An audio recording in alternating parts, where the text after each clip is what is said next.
topic. Yes. And the second thing? Thesis statement.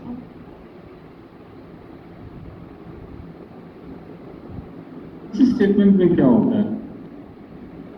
अगर हम agree करेंगे तो फिर 2 पॉइंट्स उसके विल नॉट ओनली, अगर नहीं करेंगे तो ऑल दो के साथ. First of all, we need to mention topic. Yes, sir. Mention topic or 2 points. Second, just mention topic and 2 points. या topic mention करने के बाद या पहले? हाँ? नहीं सर, I totally agree. उसके बाद stance या position, ठीक है, और वो पोजीशन होगी I totally agree, I strongly agree. वैसे यहाँ पे तो इधर भी एग्री और भी डिसएग्री, ठीक है. तो टोटली एग्री, एक्सक्लूसिवली एग्री. और तीसरी चीज क्या होनी चाहिए इसमें? Sporting points. कितने? 2. अगर आप एग्री कर रहे हैं तो 2 स्पोर्टिंग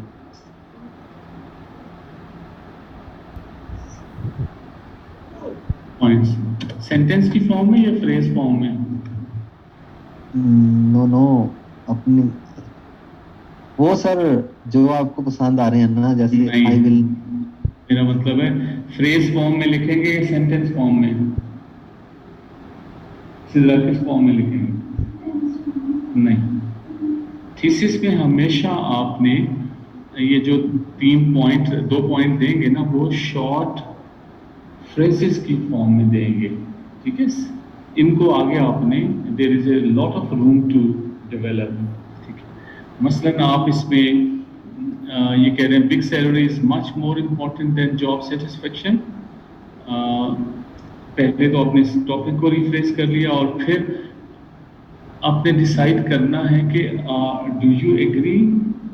सोहेब, आप क्या कहते हैं? आप एग्री करते हैं कि अच्छी सैलरी जो है वो it is more important than job satisfaction, और job satisfaction is more important than big salary?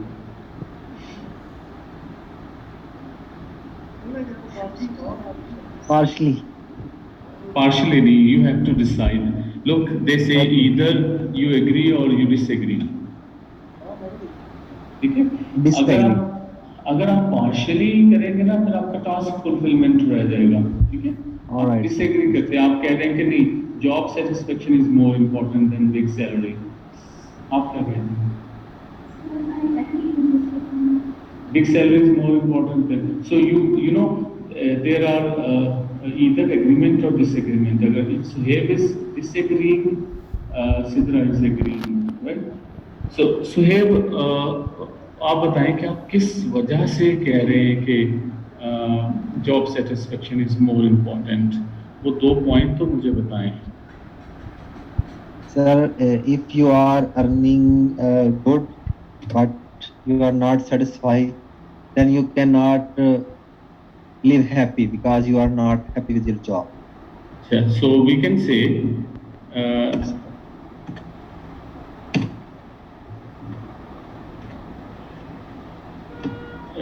a source of happiness. और दूसरा पॉइंट आपका क्या है?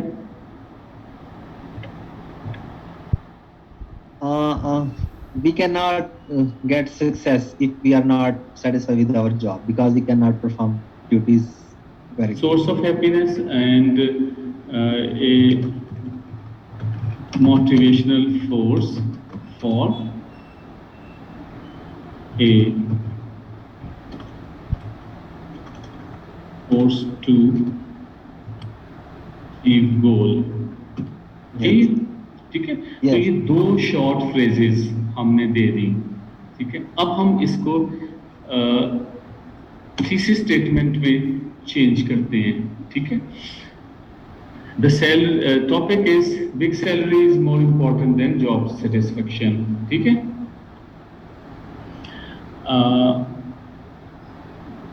टॉपिक को पूरा लिखने की जरूरत नहीं है, इसका जिस्ट निकालें, ठीक है, और फिर पोजीशन और मेंशन करें और फिर रीजन दें. तो अब हम इसको कैसे लिख सकते हैं सोहेब? पहले तो पैराफ्रेज करेंगे. वो हो गया suppose. Okay. I totally disagree. Disagree. Sir वो सर I क्वेश्चन tot- क्या था बीच से? I totally disagree that huge salary has more appeal than job satisfaction.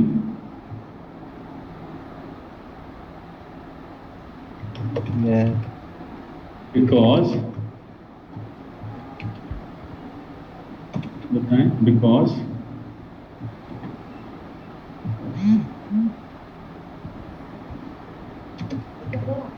job satisfaction not only serves not only a source of happiness but also a motivational force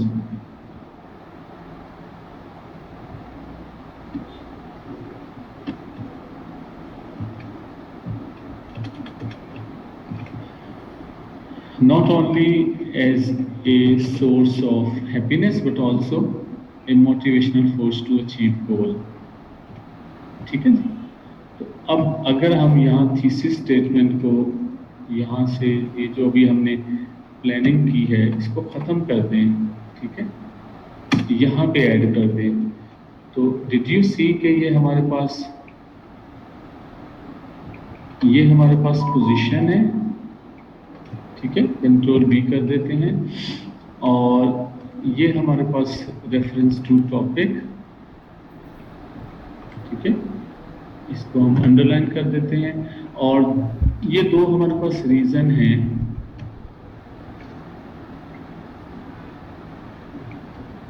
as a source of happiness and a motivational force to achieve goal, ठीक है। तो अब आप देखें कि अगर आप इस तरह का कॉम्पैक्ट थीसिस स्टेटमेंट जनरेट करने में कामयाब हो जाते हैं और टॉपिक को पैराफ्रेज कर दें, ठीक है, और टॉपिक पैराफ्रेज करके यहाँ पे आप लिख दें तो ये आपका इंट्रोडक्टरी पैराग्राफ कंप्लीट हो जाएगा, ठीक है। अच्छा, अब सुहेब मुझे बताएं पैरा 2 में क्या लिखेंगे? सर वो पहला पॉइंट जिससे हम एग्री कर रहे हैं पैरा 2, और वो पॉइंट कहाँ से हम लेंगे? वो हम थीसिस से, सोर्स ऑफ हैप्पीनेस से, ठीक है। इसको ये हमारा बनेगा टॉपिक सेंटेंस, ठीक है, और टॉपिक सेंटेंस किसकी बेस पे होगा? इस पॉइंट की बेस पे। साथ में एक हमने रीजन, स्ट्रॉन्ग रीजन दे देनी है, ये हमारा टॉपिक सेंटेंस बन जाएगा, ठीक है। ये एक कंपोनेंट हो गया। फिर क्या करेंगे? इस टॉपिक सेंटेंस को एक्सप्लेन अपने सेंटेंसेस में 2 से 3 काफी, यस ठीक है। सो एक्सप्लेनेशन, ये एक्सप्लेनेशन किसकी होगी? यानी किस आइडिया को डेवलप कर रहे होंगे? वो आइडिया जो यहाँ पे हम जनरेट कर रहे हैं, ठीक है। यानी टॉपिक सेंटेंस को हमने 2 से 3 सेंटेंसेस में एक्सप्लेन करना है। और तीसरी चीज इसमें क्या होगी? एग्जाम्पल, ठीक है।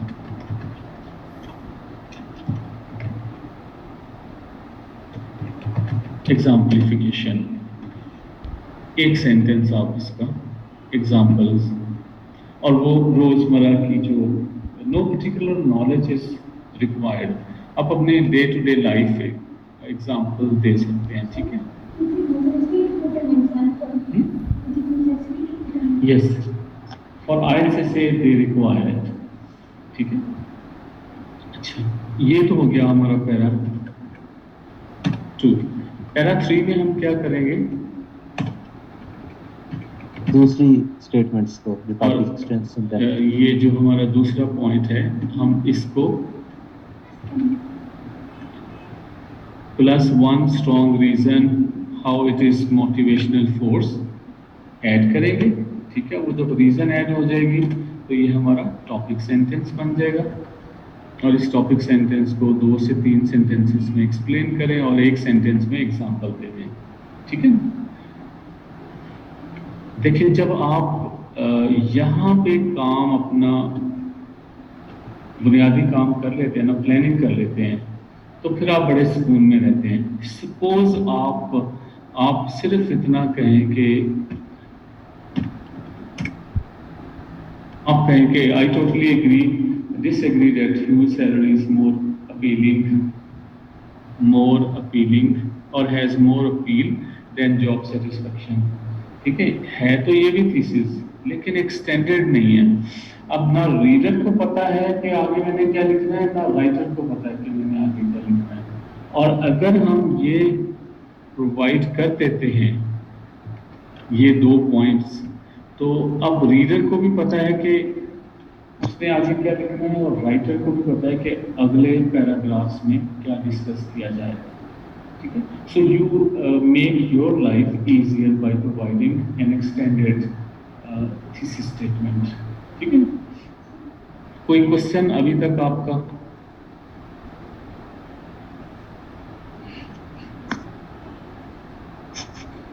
अभी तक कोई सवाल? सुहेब, आपका कोई सवाल? सर आप एक फिनिश कर लें तो सर हमें ना वो चाहिए एक अगर पड़ा है इशू नहीं है आपका सैंपल।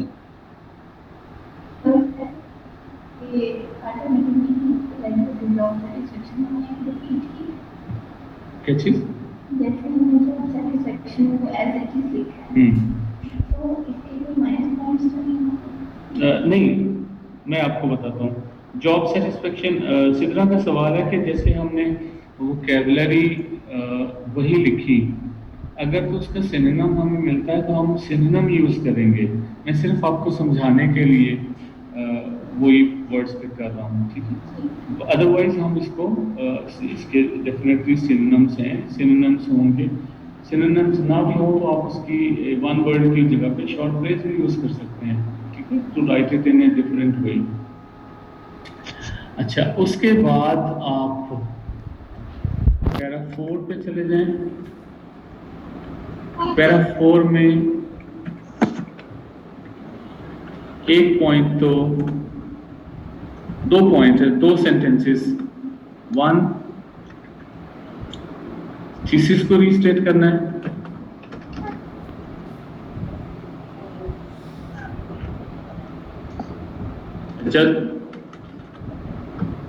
जैसे आपने थीसिस लिखा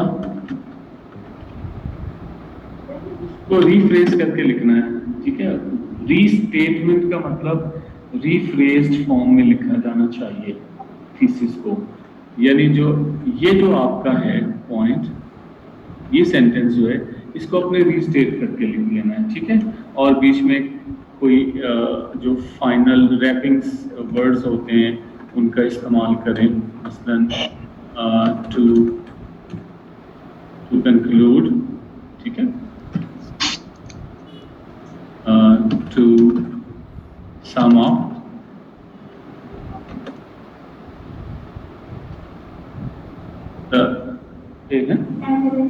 as a result, the sum and the substance is that, और आगे बताने।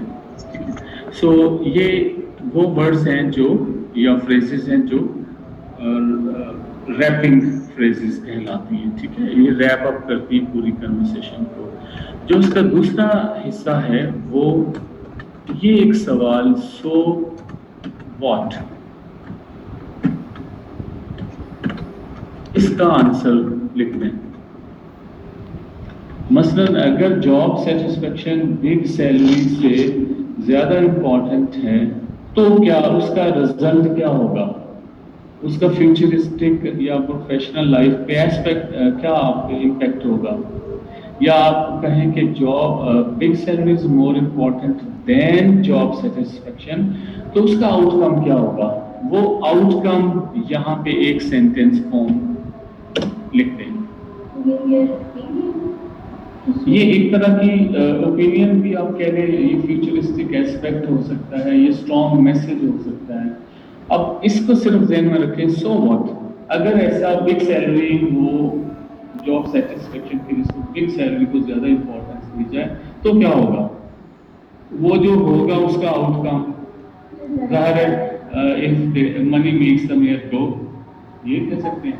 लेकिन यहाँ पे आपने नया कोई पॉइंट ऐड नहीं करना। मसलन ये जो 2 पॉइंट है ना कि सोर्स ऑफ हैप्पीनेस और मोटिवेशनल फोर्स, और यहाँ पे आप कुछ और नया ऐड कर दें, तीसरा नया पॉइंट नहीं होना चाहिए।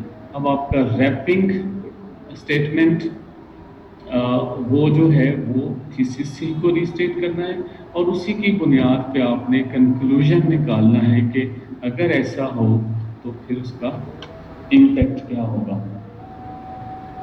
तो टोटल अगर देखें गेम सिर्फ 12 सेंटेंसेस की, मैक्सिमम 12 से मिनिमम 12, मैक्सिमम 14 सेंटेंसेस, और वो सेंटेंस स्ट्रक्चर आपका सिंपल सेंटेंस नहीं होना चाहिए, उससे आपने अवॉइड करना है। ठीक है, मैं अभी आपको यही आउटलाइन भिजवा रहा हूँ, यही ऐसे है, यही आउटलाइन है। आपने मुझे अपनी हैंड राइटिंग में इसको आज लिख के कल तक मुझे मेरे साथ शेयर करना है। ठीक है, एक मिनट जी।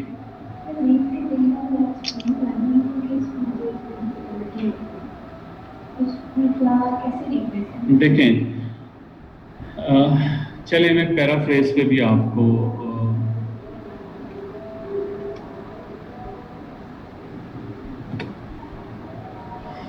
अच्छा, यहाँ पे ऐसे के हवाले से या ऐसे स्ट्रक्चर पे कोई आपका सवाल तो नहीं है सर? ये पहला जब हम स्पोर्ट करते हैं पैरा 2-3 में,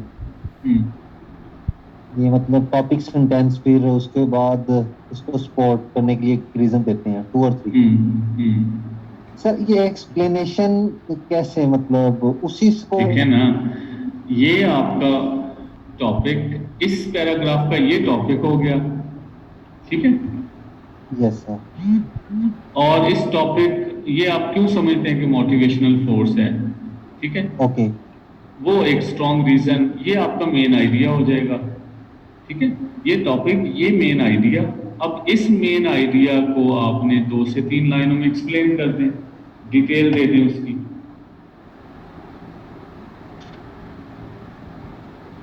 और उसकी एक एग्जांपल दे दें। मसलन अगर आपको बिग सैलरी दी जाती है या इंसेंटिव दिया जाता है तो उसकी एवरीडे लाइफ में एग्जांपल में ये है कि लोग एक्स्ट्रा टाइम के लिए भी बैठना पसंद करते हैं।